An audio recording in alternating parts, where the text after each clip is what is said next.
Sa dugang nga balita makaupod naton liwat si Kapuso Kim Salinas live sa Barangay Tabok Suba, Haro, Iloilo City.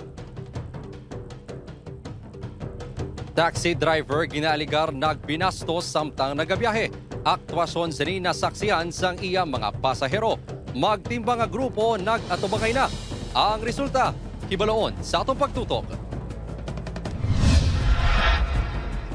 Ginpatawag kay inasang aga sa opisina sang Iloilo City Public Safety and Transportation Management Office ang taxi driver kayang duwa ka babae nga pasahero.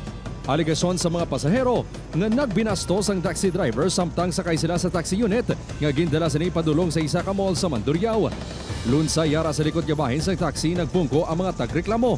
Natublag ang duwa sa ginhimo sang driver rason nga wala ininila ginpalampas. May aligasyon ang biktima naton no nga daw nga ginbastos sila sa driver no although wala ya sa mga physical contact kapag bastos. As per explain sang passenger, gintagaan yung 100 pesos why naging kuha gani ang kambyo.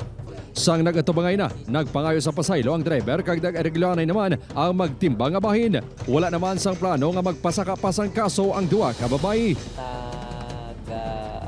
Pangayo na pasensya ang driver kag inakseptar naman sa aton nga pasahero no pinakaimportante diri na settle na ni siya kag natanaw naton ano nga mga measures nga kinahanglan naton ubrahon para nga both ang aton nga driver and passenger no in the future matagaan naton sang protection.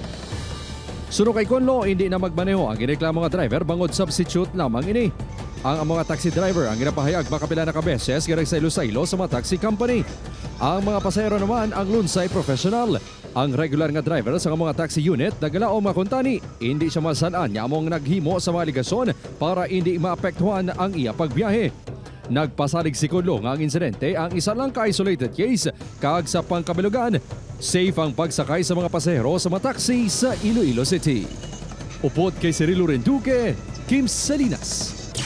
1 Western Visayas.